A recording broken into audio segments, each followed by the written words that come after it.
hoje vamos falar sobre empreendedorismo e felicidade. Mário, quem não quer ser feliz? Hoje teremos, então, a primeira palestra Elazer Barbosa, falando sobre felicidade. Com vocês, nosso primeiro palestrante, Elazer Barbosa, com a palestra Felicidade.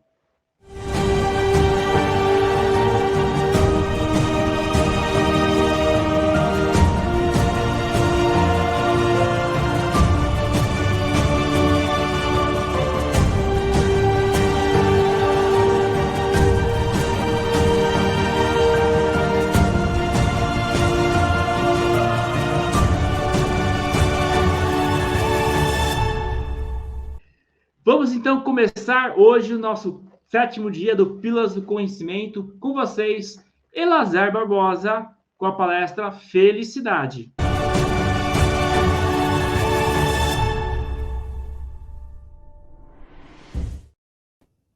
Olá, pessoal. É um grande prazer estar aqui novamente nas Pílulas do Conhecimento. Uma boa noite para todos, especialmente para meus amigos, o Mauro Moraes e o Mário Simões. Nessa oportunidade, vamos falar sobre um tema muito importante, que é felicidade.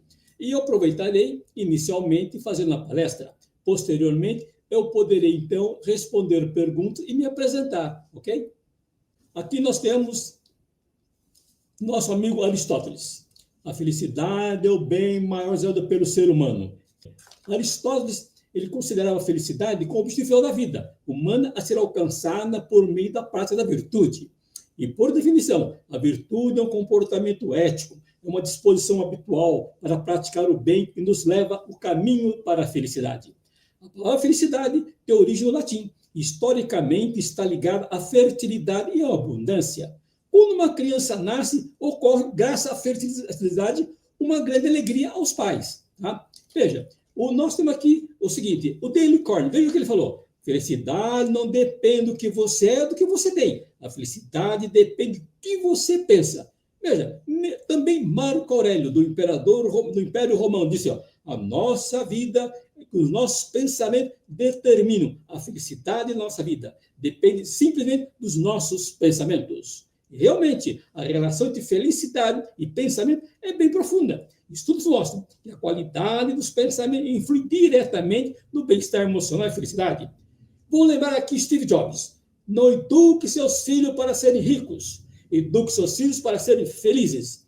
Pensamentos positivos e construtivos tendem a gerar sentimentos de alegria e satisfação, enquanto os negativos tendem a quê? Levar ao estresse e à infelicidade. Aqui nós temos o nosso amigo Thomas Jolovic. Veja o que ele falou. Ele falou, professor de psicologia, Universidade de Cornell, autor de vários livros. Seguinte, esse é o artigo. Ele comenta que as pessoas ficam felizes com intensidade diferente quando compram algo e quando tem experiência do uso que foi comprado. A felicidade gerada pela experiência do uso é bem maior e mais duradoura do que quer dizer pelo ato de compra. Uma experiência pessoal que eu vou mostrar para vocês. O meu filho, quando era pequeno, pediu para eu tirar as rodinhas da bicicletinha dele, de segurança. Então, ele se preparou todo da lateral da minha casa, que era a clive e tal. E conferi, a rua estava vazia, pode vir. Ele desceu correndo e entrou na rua, dirigiu sua bicicletinha sem cair, ficou dirigindo, todo entusiasmado. Se eu perguntar ele hoje, casado, engenheiro de TI, se ele se lembra quando ganhou a bicicleta, a cor, ele não vai lembrar. Mas, com certeza, ele nunca irá esquecer o dia que venceu a gravidade. O paradoxo da posse. É acreditar, né, que a felicidade que obtemos ao comprar alguma coisa durará para sempre. Não é bem assim que funciona. Olha aqui. Opa! Né? Opa, o meu carro. Agora eu vou comparar. O carro, objeto e experiência. Veja, essa orientação de dizer que é mais importante a experiência que você tem com o objeto comprado do que com o objeto que você acabou de... com aquela sensação de prazer de ter um objeto. Veja, essa orientação se aplica a tag storyteller. Por quê? Não se deve contar uma história sobre objeto, deve contar a história sobre experiência vivida com o objeto. É a razão que se espera do que se ouve a história, porque quando a pessoa ouve uma história, entra em estado de flow. O que é estado de flow? A pessoa vive a história. Agora, como é que eu poderia viver uma história se estou comprando um objeto? Seria inadequado. Aqui nós temos Dale Carnegie. Esse Danny Cord, ele foi famoso, ele escreveu um livro, Como Fazer Amigo e Influenciar as Pessoas. E ele diz o seguinte, o autor americano, falou, o que é sucesso? Sucesso é conseguir o que você queria. E felicidade é gostar do que você conseguiu. Danny Cord, apesar de ter o mesmo sobrenome de Andrew Cord, não era parente. Andrew Cord era o homem mais rico da América que conheceu. Sua fortuna era 400 bilhões de dólares, 20% do PIB do Brasil, para ter uma ideia. Sua frase, o homem que morre rico, morre em desgraça. Ele praticava o que pregava, doou a maior parte da sua riqueza para diversas causas filantrópicas, especialmente nas suas bibliotecas. Vamos ver o... Agora é o seguinte, olha aqui o Roberto Carlos. Ele teve sucesso, teve? Um dos artistas mais influentes da história brasileira. Tanto assim que saiu como um rei. Agora, assim, o que acontece com o artista famoso, que é o Roberto Carlos? Ele conseguiu o que queria, sucesso. Agora, no entanto, muitas vezes, ele não poderia estar satisfeito com o sucesso, por não poder estar como nós, simples mortais, que vai numa McDonald's da vida e comer um simples lanche, sem levar consigo meia dúzia de segurança. Roberto Carlos não consegue sentar numa cadeira, numa praia e poder tranquilamente apreciar as pessoas divertindo no do mar. Os sonhos que ficar pedindo autógrafo, fotografando, pedindo selfie e assim por diante. Ele perdeu algo muito importante entender. Ele perdeu a privacidade. Os séculos vão passando. Os séculos vão passando e o tema felicidade continua na moda. Ou seja, o mundo se preocupa em estar cada vez mais procurando ser feliz. Dia 20 de março é o Dia Internacional da Felicidade e foi aprovada do total de 190 países da ONU. Agora vamos ver aqui no dado 10. Olha como foi interessante. A proposta de criar felicidade foi do país Butão, um país pequeno, chamado Butão, que se orgulha de ser uma das maiores populações felizes do mundo. E o que nós não temos o PIB? Eu sou economista, também economista, eu tenho o PIB. Agora, nós temos o FIB, Felicidade Interna Bruta. O que é isso daí? Sim, para o povo, como é que mede essa felicidade do povo? Pela saúde que eles têm, no caso do Sul, nosso, que é um exemplo internacional, como que ele usa o tempo, não só no TikTok, de outra maneira, a educação, tá certo? A diversidade e a resiliência, que é um tema que eu trato muito, tem que ser um bom governo. Então, a vitalidade comunitária, todo mundo participando. E também diversidade e resiliência ecológica. E o padrão de vida. Olha que interessante. Esse da felicidade, ele é avaliado anualmente. Em 2025, ele chama World Happiness Report. Sabe que é o país mais feliz do mundo por muitos anos? É a Finlândia. Depois vem a Dinamarca, depois vem a Islândia, tal, Suécia. Sabe onde está o Brasil? Número 36. 36. E o último tadinho é o Afeganistão. Aqui nós temos, no dia 4 de julho de 1776, foi publicada a declaração escrita de Thomas Jefferson, instituindo a independência dos Estados Unidos. Olha aí, todo mundo escrito à mão e tal, assinado ali embaixo. E dessa declaração tem coisa muito importante, que ele devia ter regido. O que era? Ela foi redigida principalmente por Thomas Jefferson. Esse documento declarou a separação das 13 colônias da América do Norte, do mundo britânico. Os primeiros colonos americanos, os pais peregrinos, chegaram à América do Norte, no navio Mayflower, em 1620. Eles embarcaram na região que chama Massachusetts e fundaram a colônia de Plymouth. O Mayflower partiu da Inglaterra em setembro de 1620. Levou 2 meses para chegar à Europa, na América do Norte. Uma viagem muito conturbada. Os colonos eram principalmente puritanos, ingleses, que buscavam liberdade religiosa e estabeleceram a colônia da região. Veja, no texto constava o seguinte, vamos ver aqui o texto que ele constava aqui. Olha tem no texto lá da declaração. Right to pursuit happiness. Eu fui direito à felicidade, mas na realidade o pursuit é perseguir a felicidade. Então, a Constituição dá à pessoa o direito de buscar a felicidade, mas você tem que pegar, não pode ficar dormindo em berço esplêndido, ver que ela cai do céu. Do céu aqui só possa cair, de vez em quando cai uma chuva e cai muita poluição. Então, você tem direito a perseguir. Então, veja bem, se você persegue alguma coisa, eu pergunto, você está atrás, junto ou na frente? Você está atrás. Se você tem uma vontade de perseguir algum sonho, alguma coisa, colocar em prática, meu amigo, sai da zona do conforto, corra atrás e não fique só perseguindo, corra e segure. Essa que é a ideia.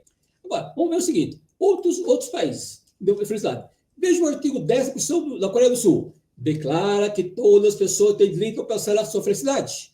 O Estado deve criar condições para que as pessoas possam alcançar a felicidade. Tem que ter condições. Porque nem todo mundo nasce em berço de ouro. Então, depende dos pais, não tem educação, não tem educação financeira. Como é que pode a educação Eu tive um presidente que tinha 10 filhos, o cara não dizia nem o aniversário de cada um. Como é que ele pode ter condições de ser um som feliz? Não tem condições, tá certo? É muito difícil. Então o governo tem que ajudar a situação.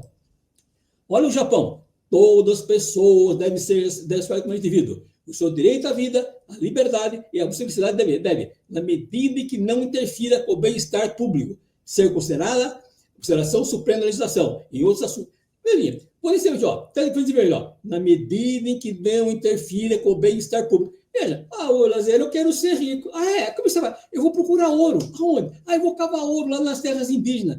Pô, agora você não usa lá o material mercúrio para poder. E não vai contaminar as águas, os peixes e as pessoas. Peraí, se você está querendo ser feliz com alguma coisa, e até dinheiro financeiro, e você está prejudicando uma população, isso está errado. Então veja que no Japão já não poderia valer essa parte, tá certo?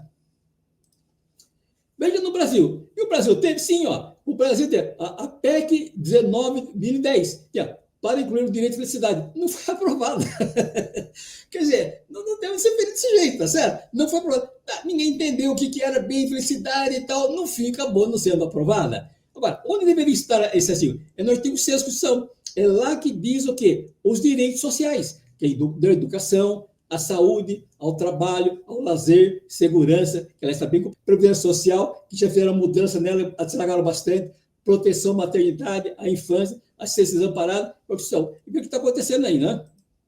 Eu vou concluir, porque depois eu quero esperar mais perguntas para vocês. Veja aqui, a busca pela felicidade, sempre de Aristóteles. A felicidade é o bem maior procurado pelo ser humano. Não existe felicidade, existem momentos de felicidade. Mas de contínuo não existe. Quando estivermos sendo esses momentos felizes, não quero que nunca acabe. Assim, por sentir feliz, procure usufruir o máximo dessa felicidade com outras pessoas, porque dessa forma sua felicidade vai ser sinergizada. Você vai tornar muito mais feliz tendo pessoas felizes ao seu lado. Olá, Elazé! Muito bom. Olha, esse tema é sensacional porque realmente todos nós buscamos a felicidade. E aí, Elazé, eu quero já abrir aqui esse bate-papo com uma pergunta. O que vem primeiro? A felicidade ou o sucesso? Olha, é o seguinte, nós gostamos dos dois. Só que se você tiver um sucesso, e esse sucesso estragar a sua felicidade, como no caso do cantor Roberto Carlos, ele é um cara que teve um grande sucesso, vendeu um problema, só que ele não era feliz. Por quê? Roubaram o quê? A parte mais dele, que é a tranquilidade, ele estar num lugar, ir numa praia verde, bacana. Então você vai numa praia tranquila e o cara não consegue? Isso daí roubaram uma coisa importante do ser humano, que é a privacidade. Então, tem que ter uma certa uma coerência. Caso posado não funciona. É como o cara quer dizer assim, eu quero ter bastante dinheiro para ser rico. Só que dinheiro não quer dizer, o cara gasta a vida inteira para ganhar dinheiro. Sabe o que ele faz depois? Gasta todo o dinheiro para conseguir a saúde que ele gastou para conseguir o dinheiro. Assim não funcionam as coisas. Não, eu vejo que muitas vezes você tem objetivos, mas pense em objetivos menores que você já vai estar aquela energia de ter conquistado e fica feliz, né? Pelos passos, né? É como se fosse uma escadinha. Faz sentido para você? Porque é o seguinte, não existe, você não consegue fazer uma coisa de uma vez. Veja bem, você tem um objetivo, está no ponto A, quer chegar no ponto B. Esse intervalo ponto A, ponto B é uma meta. Você divide em etapa essa meta, porque você não faz uma coisa num dia e acaba no outro. Então tem um intervalo. Então divide em pedacinhos. E esse pedacinho você vai ter que fazer assim. Você quer aprender inglês para ir nos Estados Unidos, falar inglês com o pessoal. Bacana. Então você tem que ter uma meta. Daqui 6 meses para os Estados Unidos. Então tem 6 meses de trabalho, são 6 partes, 6 etapas. Então, a primeira semana eu vou estudar tal coisa, vou estudar material, tal música, tal, e você vai indo. E outra, e nesse esquema tem que ter um checkpoint. O que é? Cada vez que você continua fazendo um trabalho, você faz uma revisão. Eu estou iniciando certo. Mesmo o avião não anda em linha reta, ele tem que ter um trabalho de regularizar, ele vai saindo fora do esquema. Então você tem que acompanhar também e fazer uma revisão. Essa é a forma. E outra, os pequenos sucessos que você tem, eles que serão, como você falou, a escadinha para levar o sucesso lá no topo. Não se tem um sucesso grande, porque nossa perna é tão grande dessa maneira. É aos poucos. Você tem que aprender a agradecer os pequenos sucessos. São eles que fazem você subir no topo do sucesso. Você adiantou a minha próxima pergunta, mas vamos lá.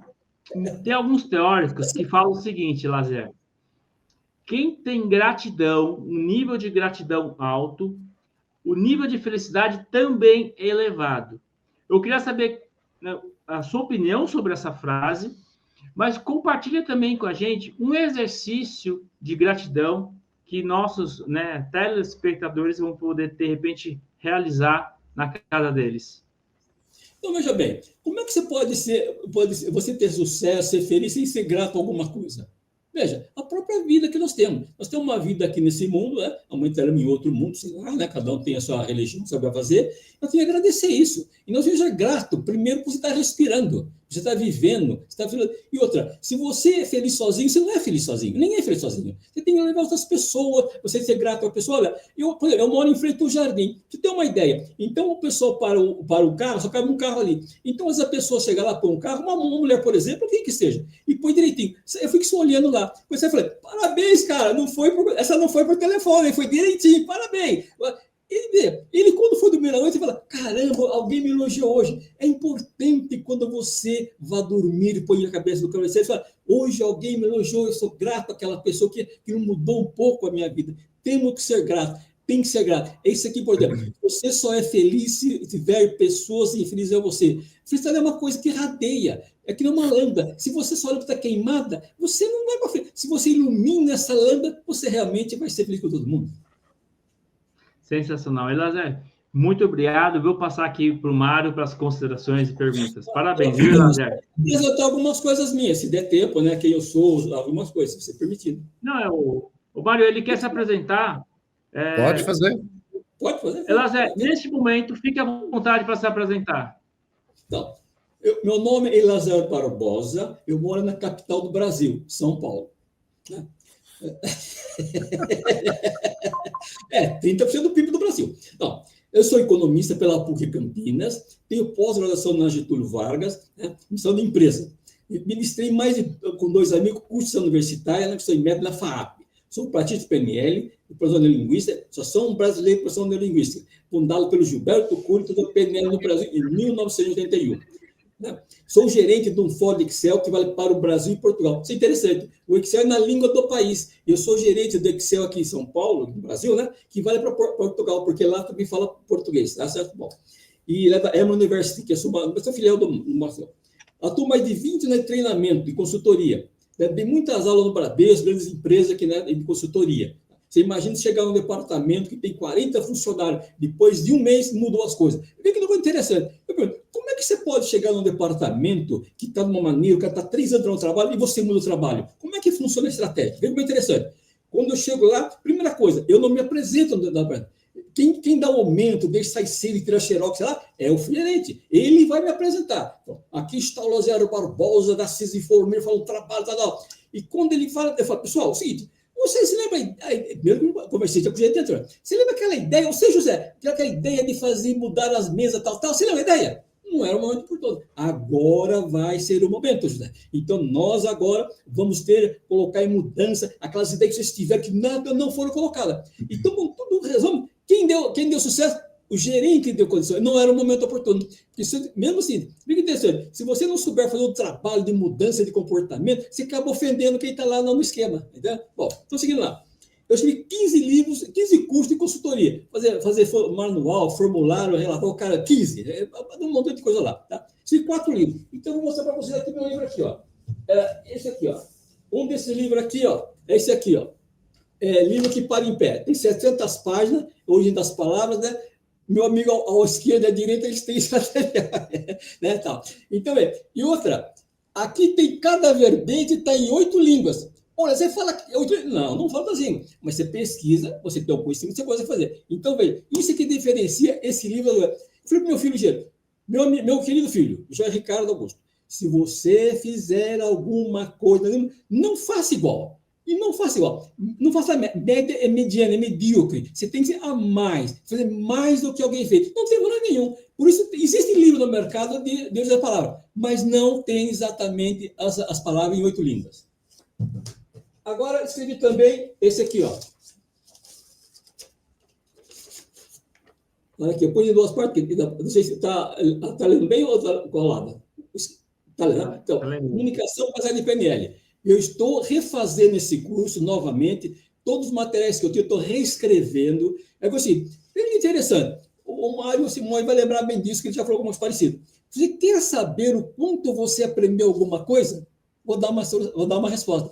Refaça um trabalho que você fez o semestre passado. Caramba, como é que você refaz aqui? Olha, não está legal. E é assim que eu percebi que eu fiquei um pouco mais inteligente. Porque ao reescrever esse material, e no caso do PowerPoint, para palestrante, tem 1.050 slides, 43 aulas. Falei, puxa, olha como tem. Você pode ver que o slide não tem uma moldura, um fundo tal. A gente vai aprendendo. Então, quer saber se você ficou mais ou aprendeu mais? Revisa algo que você fez um ponto atrás. É assim que elas funcionam. E depois aqui, ó, de resiliência, né? Resiliência. Então, a resiliência é a palavra da moda. O que é resiliência? Resiliência é uma capacidade de você enfrentar um problema, transformar em desafio, ir em frente para a solução. E vai cair. Porque é o seguinte, faz parte da vida nós caímos, mas não cair e ficar deitado. Você tem que levantar. E cada vez que você levanta, você aprendeu alguma coisa. Aqui estava molhado, então não vou correr mais nesse lugar. Eu vou andar mais. Você aprendendo. É assim que funciona a resiliência. E resiliência é um fenômeno que veio da física, significa materiais que retornam para o anterior. Então, meu amigo, se você quer ser resiliente, você tem que chegar, enfrentar os problemas, transformar em desafio e buscar a solução. E não vai ser fácil, porque se fosse fácil, todo mundo faria. Bom, eu só tenho a agradecer aqui, né, mostrar que eu estou lendo o livro do meu amigo, né? Tá? E também, né, tenho aqui os outros livros que eu estou lendo. Bom, e fico mais à vontade para explicar mais alguma coisa, que eu adoro esse assunto aí. Ó. Vamos lá. Tá bom, Eliezer, eu quero primeiro dar os parabéns a você. Estou lendo o seu livro Da Origem das Palavras e tenho aprendido coisas novas que eu não sabia. Parabéns pela pesquisa que você fez, a praticidade, como você trouxe de palavras. Fica aqui outra coisa, é para ler que nem Bíblia aquilo. Você põe de lado da sua cama e lê só metade da página, que é uma definição. Não é para ler inteiro, porque não tem começo e fim. É um pedacinho só e acabou. É isso aí. Eu estou lendo cada dia uma palavra nova. É isso aí. Então fica aqui minha gratidão, muito obrigado. Boa leitura dos livros aí que você tem. E vamos estar juntos lá no navio. Vai ser um privilégio tê-lo novamente. Deus continue usando a sua vida grandemente. Tá, meu amigo? Muito obrigadão. Um abraço. Muito abraço. Um abraço. Tchau, tchau. Muito bom, muito bom. Trouxe insights muito importantes, né? Eu conheço pessoas que colocam o sucesso na frente da felicidade. E aí, é como ele falou, aí quando tiver 50 anos, não tem saúde, e aí não consegue aproveitar todo aquele dinheiro que ganhou. Então, é muito importante nós entendermos este conceito para aplicarmos. Não adianta dizer o sábio rei Salomão, que não existe nada melhor para o homem do que ele trabalhar e ser feliz fazendo o que gosta de fazer. Então, é esse equilíbrio das coisas que faz a diferença nas nossas vidas. Com certeza, muito bom.